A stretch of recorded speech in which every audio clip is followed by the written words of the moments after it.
Hi, my name is Stacey Bell Lynn.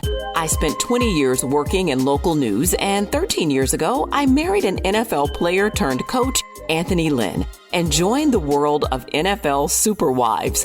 I've always loved hearing about the life behind the headlines. It's where you find the common thread that connects us. That's what I want to do here. My husband played and coached for the Broncos and 49ers. He's currently the running backs coordinator for the Commanders. We've moved 6 times across the country for his various jobs. When I first met my husband, I didn't know anything about football. I just loved the commercials and the snacks. Well, trust me, that's changed. In my new NFL world, the wives became my family and confidants. It is a sisterhood that transcends teams and rivalries. In each episode, I'll talk with a significant other of a player or coach, the football wives who hold it all together. We'll get real and give you a behind-the-scenes glimpse of it all. This is the world that I want to share with you. Welcome to Super Wives of the NFL, their inside stories. Let's kick it off. Welcome back for another edition of Sideline Queens. I'm Stacey Bell Lynn, and I'm joined by Hayley Elwood, NFL reporter. Hi, Hayley. Hey, Stacey. How are you doing?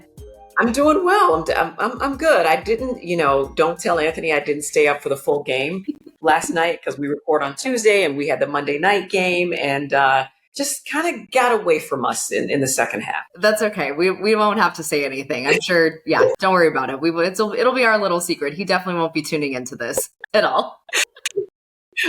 All right. So the Chiefs, so what were the big games last week? I know you said a lot of people had byes. Yeah. So a good number of teams had byes. And because of that, there was a lot of parity that you saw sort of expressed in just the matchups in week 8. And you and I kind of talked about it last week. A lot of the games just featured a really good team or a team with a really good record versus, let's call a spade here, a team with a really bad record. And when you looked at how everything sort of shook out, the scoring really reflected it. There were 13 games in week 8.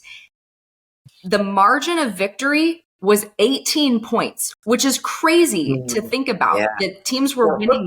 Yeah, especially in a football game by that large of margins. There was only one game that came down to one score, and that was the Jets finally getting their first win of the season and beating the Cincinnati Bengals 39-38. So still an incredibly high scoring game, but both teams kind of picked up their end. So I think when you kind of look at that, you're sort of now at this halfway point of the season, really starting to see, okay, who are the legit teams and who are the teams that really are sort of struggling. However, as we kind of evolve into our conversation today, there are some teams I think that might be able to potentially go on a little bit of a stretch run here by getting some pieces back, but it's a really interesting point of the season. So I guess though, when you go back to week 8 and you kind of start looking at maybe what some of those marquee games were, we'll start with the Broncos beating the Cowboys 44-24.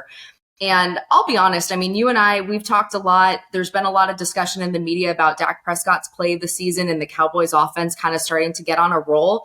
And they were just absolutely stifled by the Denver defense. And Denver just has a really, really, really incredible defense. They lead the league right now in sacks. They have 36, which means they're averaging about 4.5 sacks per game, which is just incredible production. And Dallas, we know, usually has a pretty stout offensive line. So to be able to get in there and penetrate that is really key. When I look at Denver, and obviously I've spent a lot of time in the AFC West, so I see the Denver Broncos, I've seen them a ton over the last, 10 plus years. But when I look at them, I'm really kind of taking a look at what they've done so far and what they could do. They're currently 6-2, so they only have 2 losses. One of them is to the Chargers this season. And they have beat the Eagles, and the other loss is to the Colts. So when you look at sort of those teams that they've lost to, those are really good teams. Now, and they beat the Eagles, which I think anyone could sit here and discuss and say they're in a class of their own in the NFC.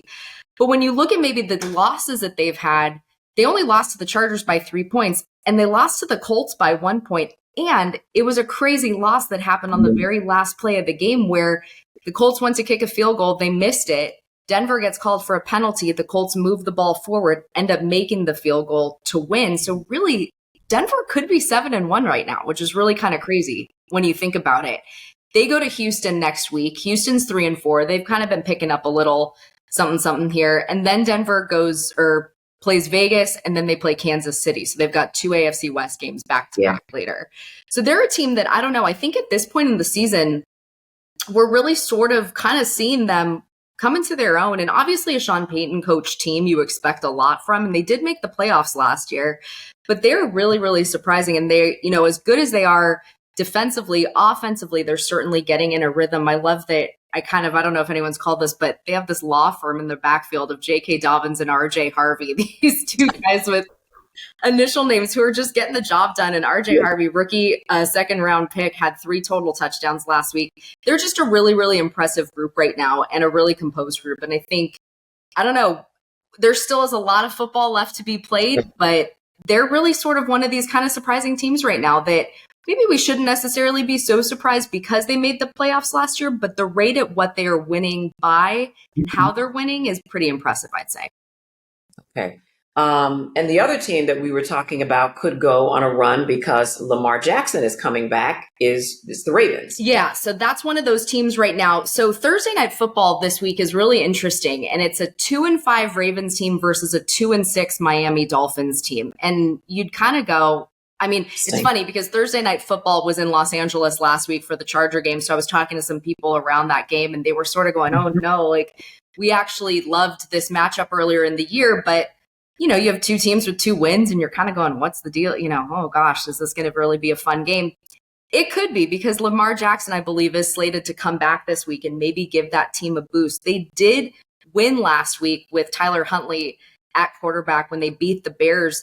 So they were able to get a little something there and stop that losing streak.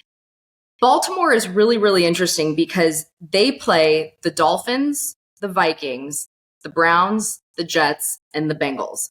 Their next 5 games are against teams that are not very good right now. Yeah, and you hate to say winnable games because anything could happen, but we all have a tendency to look at the schedule and say that sometimes. 100%. So when you look at that, you go, okay, conceivably they could notch 5 wins in the next 5 weeks, get to 7-5 and go, okay, is there sort of maybe some room that they can make up in the AFC North right now, going up against a Steelers team that is kind of faltering. And we talked about their game last week and how that was going to be a huge marquee game of the weekend with the Steelers and Packers. And it absolutely was. That game was, I'd say, lived up to all expectations and was, you know, fun and exciting and what everyone wants in a Sunday night football game, but also showed you the Steelers are kind of reeling right now a little bit.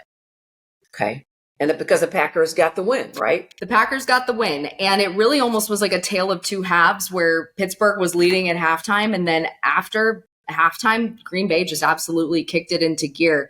You and I talked last week a lot about the Steelers defense and how they're almost, I don't want to say a liability this season, but they're just not playing up to standard. And that was something that really, really doomed them. Jordan Love, I think, had his best game in the regular season last week.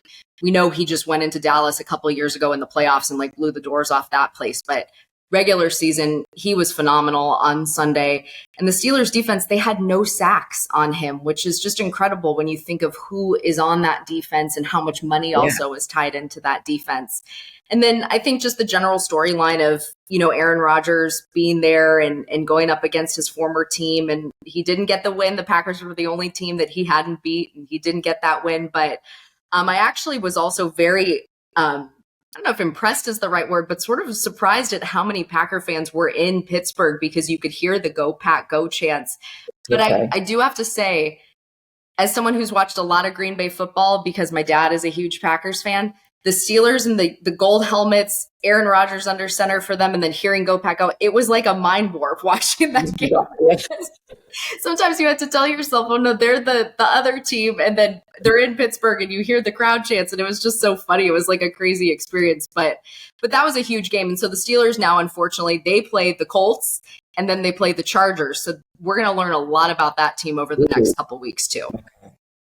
All right. And so Sunday Night Football, we, the Commanders, have the Sunday Night Football game against Seattle. Mm-hmm. But you were saying you think one of the marquee matchups this weekend will be the Chiefs and the Bills. Chiefs and the Bills. So I think maybe a question that some people might have is, why isn't that Sunday Night Football, or why isn't that Monday Night Football? And a little inside baseball or inside football here for those who might not know is, when the NFL schedule gets to come out, networks like Fox and CBS get to pick certain games that they get to protect. And this must be one of those games that CBS, which is primarily the AFC network, said from the get-go, this is our game. Don't give it up. We want this game. So it's usually going to be like the standalone game, given your market and where you live, on CBS in the afternoon slate. But the Chiefs and Bills, man, these two teams, Chiefs are 5-3. They're now back in it. They're getting back on that roll. And then the Bills are 5-2.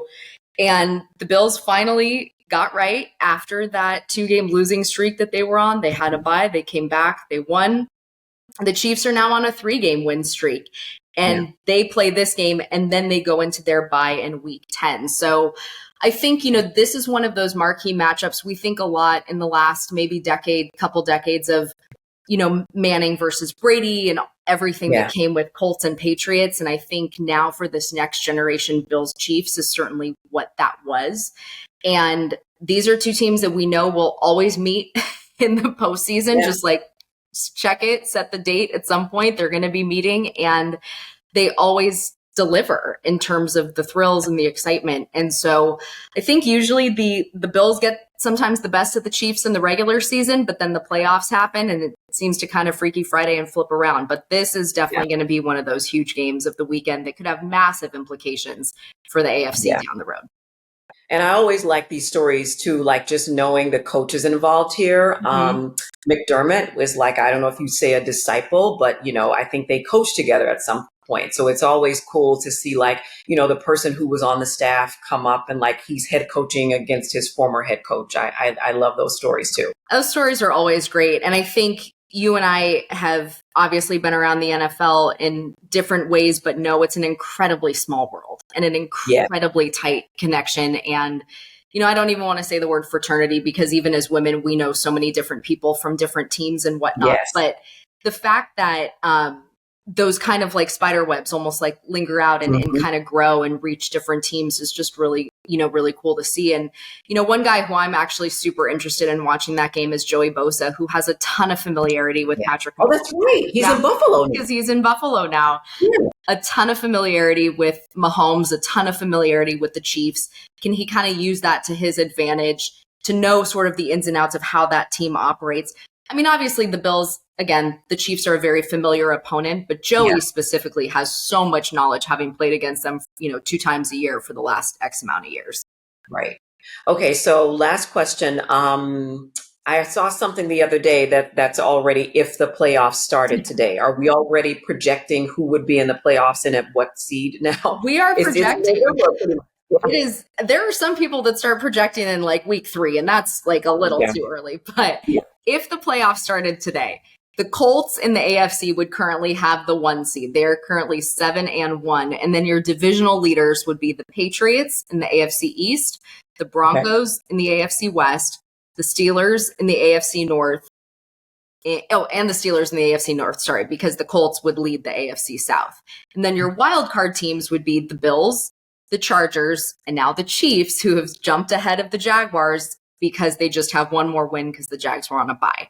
If you look at the NFC, you have the Packers in the 1 seed, who currently lead the NFC North, the Eagles, who lead the NFC East, the Buccaneers, who lead the NFC South, and then the Seattle Seahawks, who lead the NFC West. And then when you look at the wild cards, you have the Lions, and then 2 more teams from the NFC West, the Rams and the 49ers.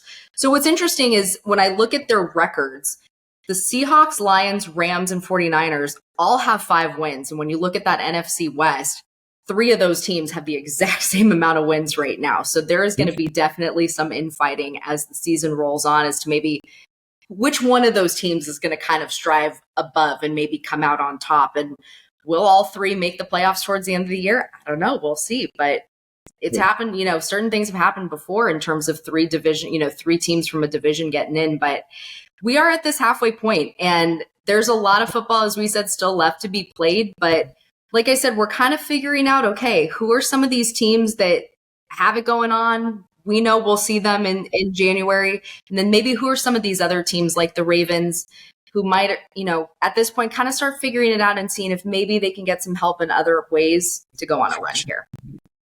Right. And it's, as someone who's been on a lot of teams with Anthony, you don't want to get to the point where it's like, okay, we got 3 wins and now we have to win out every weekend, because then it's like, just give me the IV drip of wine to get through this game. It's just too much pressure. I can't do it. And I'm not even coaching or playing. But anyway, all right.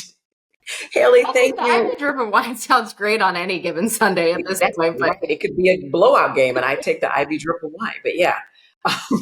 But it sounds like there's going to be some of that going on too, where it's like, all right, we got to win out. We got to win 5 games and we got to hope they lose. So that's a whole nother scenario that we'll talk about at a later date. I think so. And I think one thing though, with any of these teams, if you ask them, they would say, nope, we just care about this week. It's a week to week league. We're not focusing on anything else. So that's the party line. That's how the guys look at it, for sure, of course. All right. Well, thank you again for joining us, Haley. I appreciate it. I had some technical difficulties, but you hung in there in the beginning with me, kind of a one-man band around here. So thank you so much. Hayley Elwood, NFL sideline reporter. Thank you, Haley. Thanks, Stacey. Appreciate it, as always. Okay, thanks for listening, and thanks in advance for liking this podcast and leaving a review. Meet you here next week.